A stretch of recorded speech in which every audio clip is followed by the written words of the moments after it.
No. There we go. Right, hello everyone, and welcome to a special Instagram Live celebrating 40 years of Channel 4. I thought, with the channel celebrating its 40th birthday today, that I thought I would share some of my favourite shows, talk about some of the old idents, and, that's the plan, really. If you're up for sharing any old memories or your favourite shows, and I'd love to hear from you. Just drop them in the comments below. Now, I'm a bit under the weather, but I've got plenty enough in the barrel. Oh, excuse me, as they say. But, so it all began on the 2nd of November 1982. And the first item was designed by Martin Lebinem, who is a legend in the ident industry. And he was behind the BBC's 1997 Lux, so the number 2 idents for BBC Two, and stuff like that. And it was one of the first computer-generated animated idents, really, 3D. In fact, a company in the US, they had to get because we hadn't got the technology to do it at that point. So and then of course, obviously, once the ident was completed, then I think they hand shaded it in over here, and then just played it from here. Oh, excuse me. Now, you probably know the first show was Countdown, and it was presented by Richard Whiteley until his unfortunate passing in 2005. But Carol Vorderman wasn't the first woman to do the words and numbers. Originally, it was a rotating they rotated people. Same with the lexicographer role that Susie Dent has now. Susie made her first appearance in 1992, but didn't become a regular until 2003. And Carol was on the show until 2008, when she left with the late Des O'Connor to be, of course, replaced by Rachel Riley. And Countdown has been through a fair few number of hosts. First, there was Desmond Lynam, the legendary sports broadcaster. Then there was another Des of the O'Connor variety. Then Sky's Jeff Stelling. The Apprentice's Nick Hewer, rather bafflingly. I really don't know what they saw in him. I thought he was so wooden. Very strange choice, really. And now, and the Anne Robinson, formerly of the Weakest Link and Watchdog and Points of View and many other programmes. And now Colin Murray, although with the Channel 4 and Countdown celebrating both their 40th birthdays, there's a week of guest hosts. So this week is Baroness Fleur Benjamin. You might remember her from Play School and Play Away, and she did a series called Jamboree, I think. She's a legend as far as I'm concerned. So there's her. There's the legendary newscaster, Sir Trevor McDonald, or if you ever watched Tiswas, Sir Trevor McDonald, the clip of Lenny Henry being surprised by the real Trevor McDonald when they're wearing the same suit and looking exactly the same. Oh, it's so funny. I really do recommend you check that out. And Reverend Richard Coles, former member of the Communards and now a broadcaster, was on Strictly. You might hear him on Radio 4's Saturday Live, every Saturday, funnily enough. So yes, and there was another one. but I can't think of the top of my head who it is. Excuse me. And also, did you enjoy The Big Breakfast? That was one of Channel 4's biggest shows, of course, in the 90s. Chris Evans and Gabby Roslin, Paul Little from... No, Mark Little from Neighbours did it. Zoe Ball. Cheggers, the late great Keith Chegwin was on it as well. Johnny Vaughan, Denise Van Outen, Lisa Tarbuck, Kelly Brook, although she didn't last long, and then people like Paula Yates, of course, sadly no longer with us, and Paul O'Grady as Lily Savage, interviewing celebrities on the bed. And I quite liked The Big Breakfast. I enjoyed the revival with Mo Gilligan and AJ Dudu. Excuse me. There might be a few coughs in between, but like I said, I've got plenty enough in the barrel.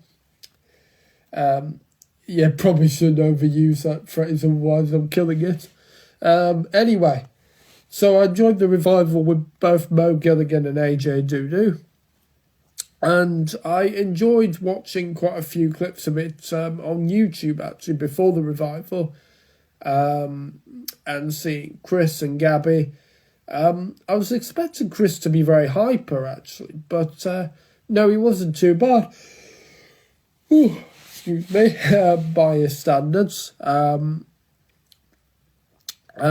Gabby Roslin, in fact, there's a really funny story when Gabby was talking about her love of the song Lucky Stars by Dean Friedman. You may remember that song from the 1970s.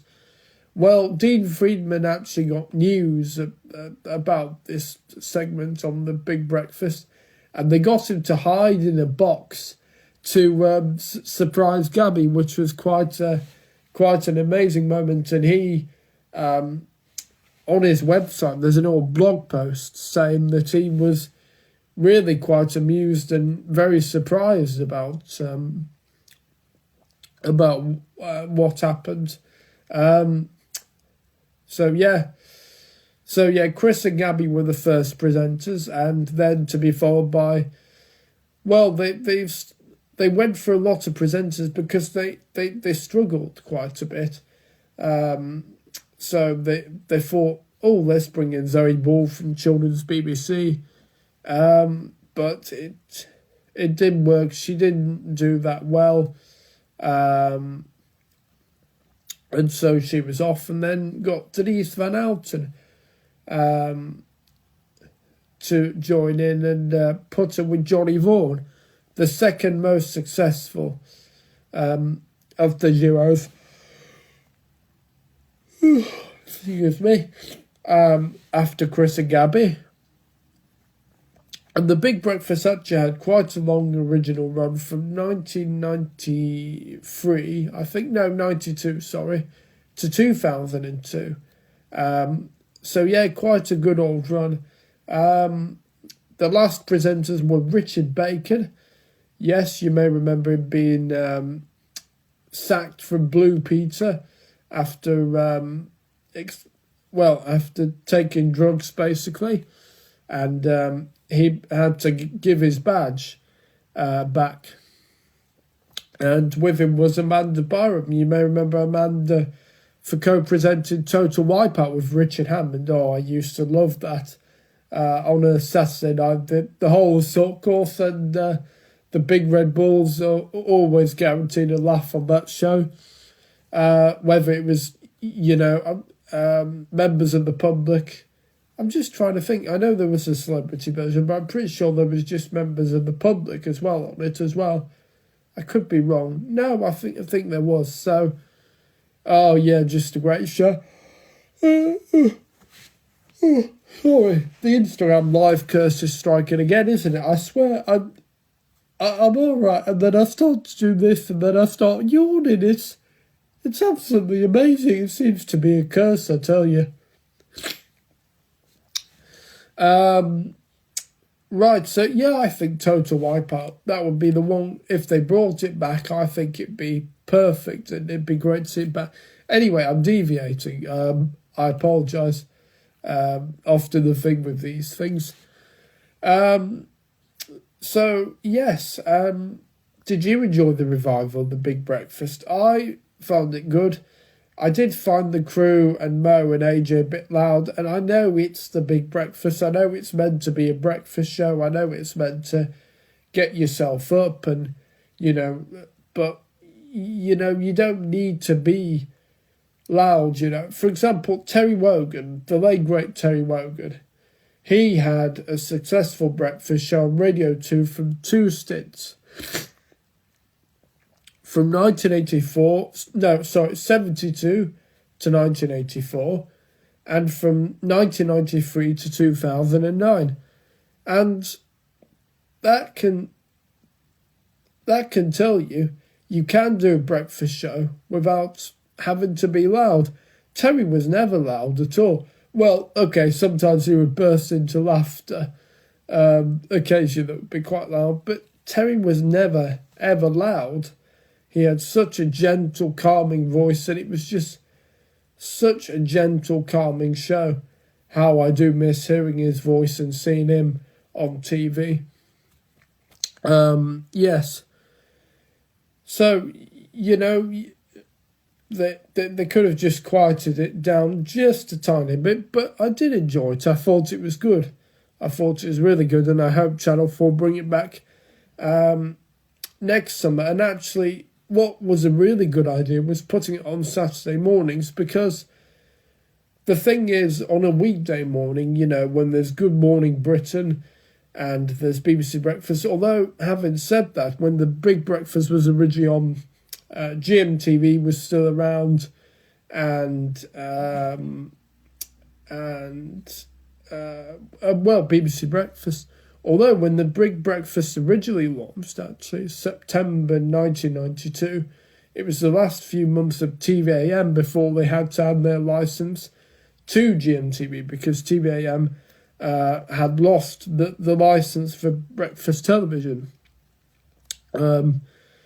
So yes, but the idea of the Big Breakfast sort of is to be like the Saturday morning kids magazine shows, but slightly for an adult audience. Slightly, I mean, it's kind of a hard show to describe. What kind of is the Big Breakfast, and but I suppose the fact it's unique. It's so.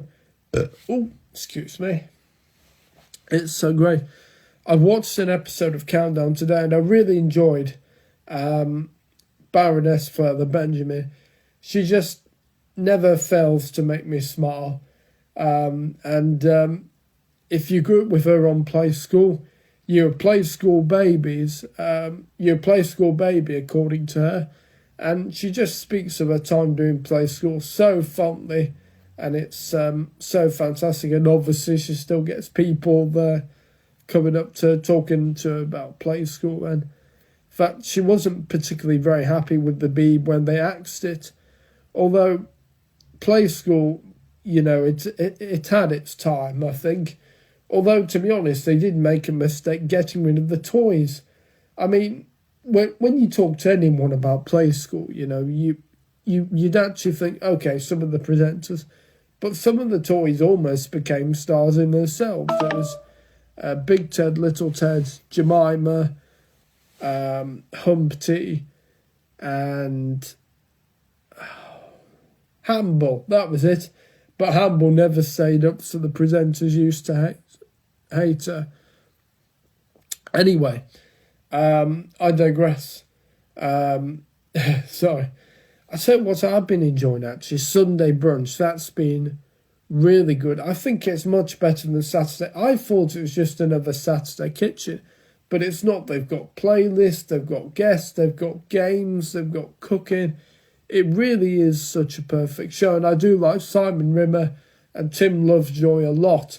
You may remember that they used to present the show Something for the Weekend, with Louise Renap. I think Amanda Byram did it, and there was someone else. Oh, I think it was Amanda Hamilton. I think that was her name. I can't think of the face, and I don't think I know much about her. But, David, great to see you. I'll wave to you. Right. So, yes, Sunday brunch. I need to catch up on a lot of it. And I tell you what I do love. Oh, Moneybags. It is the best quiz show that I've seen for a while.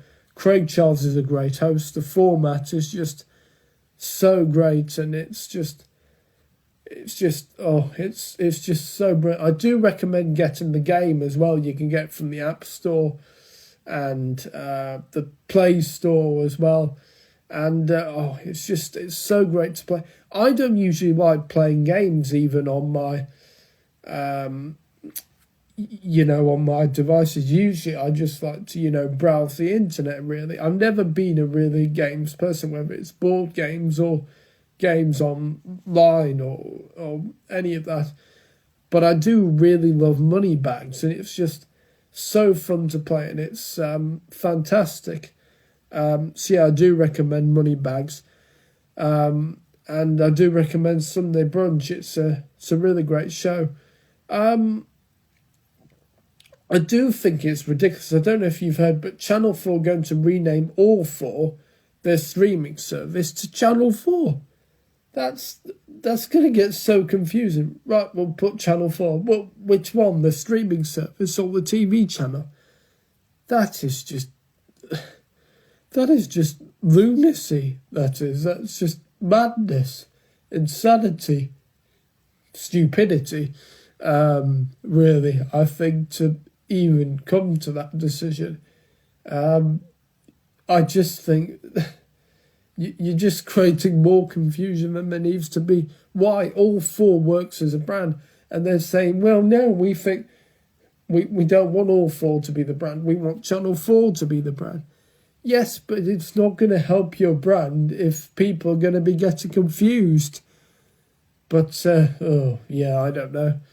Well, we'll have to wait and see. But, it won't be long till when they do try that. I bet they'll have to revert it to 4+ or All 4. Oh, my goodness me. But, I look forward to watching another weeks of Countdown. I've got to catch up with the first few of Floella's week. Looking forward to Reverend Richard Coles and Trevor McDonald, of course. I mean, he's just fantastic. I really do like him. That's going to be good. And looking forward to catching up with Sunday Brunch. And there's a great documentary by YouTuber Applemas called Bob the Fish Productions. He did a documentary originally for fan-made for the 30th anniversary of Channel 4, just talking about its idents and presentation and the history. And he's updated it for its 40th anniversary. So, fantastic watch. I do recommend that. Oh, and also, wasn't it fantastic? Now, I did see Countdown, but I didn't hear the announcement, although I did know he was coming back. Well, if you remember the game show Crossword in the 90s with Paul Coia, I'm not sure if I pronounced his name right, Coia, Paul Coia, I think that's how you pronounce it. It's a Scotsman. Well, he used to do that quiz show, and he was actually the first one to open up Channel 4 40 years ago. So how fitting that they invite him back to announce Countdown, the first show on that day, and then to do it 40 years later. I bet it made him feel old, but no, absolutely fantastic, a nice touch. They didn't have to invite him back because given it's just a continuity announcement, but yeah, really nice touch for Channel 4 to invite him back, and absolutely fantastic.